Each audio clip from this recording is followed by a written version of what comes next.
A ver, pensemos en la palabra anarquía. ¿Qué es lo primero que se nos viene a la cabeza? Seguramente caos, desorden, rock and roll, ¿no? Pero, ¿y si esa palabra significara algo totalmente distinto? Bueno, en este análisis vamos a meternos de lleno en un debate intelectual fascinante, que créanme, puede que cambie para siempre cómo vemos esa palabra. Y para empezar, nada mejor que esta cita de Lewis Carroll. Es que es perfecta para esto.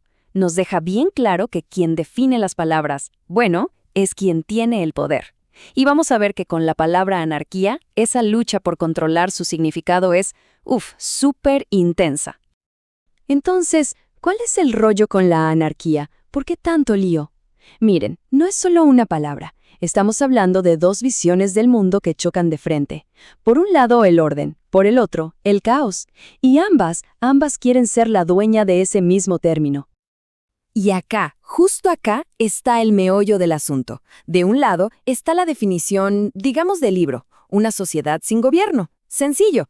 Pero del otro lado, tenemos la imagen popular, la que todos conocemos. Caos, violencia, descontrol total.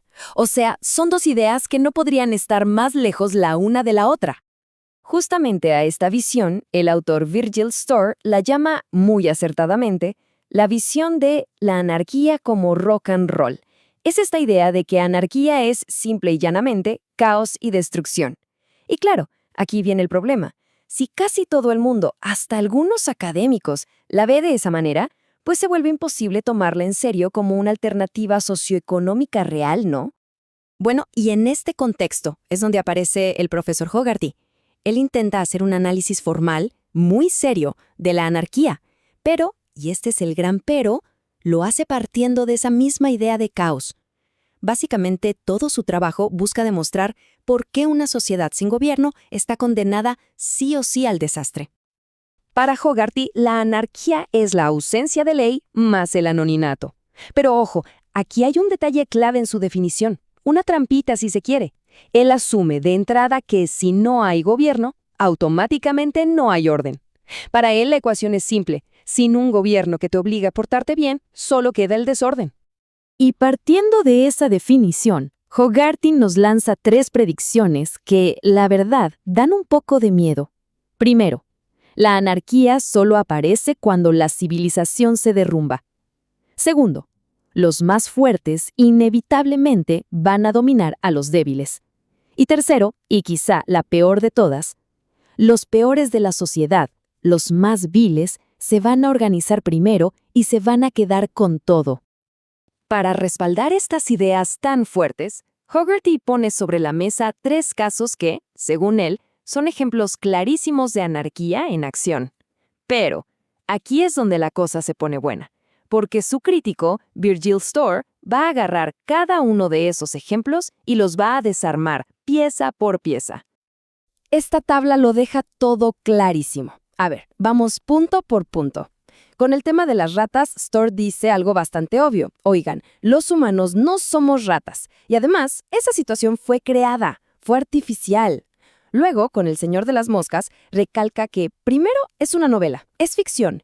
Y segundo, son niños, no adultos. Y que además la historia se puede leer de otra manera.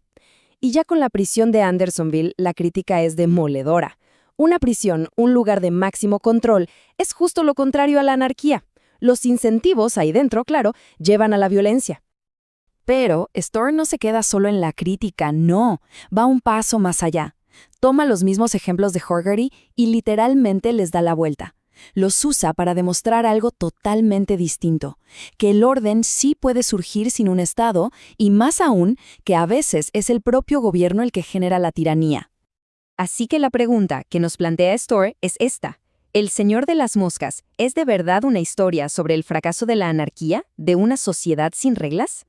¿O es más bien una advertencia, una alegoría de cómo un gobierno, apenas se forma, puede convertirse en algo terrible, opresivo y violento? La lectura de Storr es que lo primerito que hicieron los niños en la isla fue crear un gobierno. Eligieron un líder, establecieron reglas. La violencia no vino de la falta de gobierno, sino de la pelea por el control de ese gobierno. Entonces, la historia se transforma en algo que conocemos muy bien, un cuento sobre un golpe de Estado y la tiranía que le sigue. Y para demostrar que el orden puede existir sin leyes escritas ni policía, Storm nos lleva a un lugar que a primera vista parece la definición del caos. Un mosh pit, en un concierto de rock. Sí, ese remolino de gente. Parece descontrol total, pero la realidad es que funciona con sus propias reglas. Reglas que nadie escribió, pero que todos siguen. Y estos son ejemplos geniales de lo que se llama orden espontáneo. En un mosh pit, si alguien se cae, lo levantan. Durante los disturbios de LA, un simple cartel de propiedad de negros podía ser suficiente para salvar una tienda.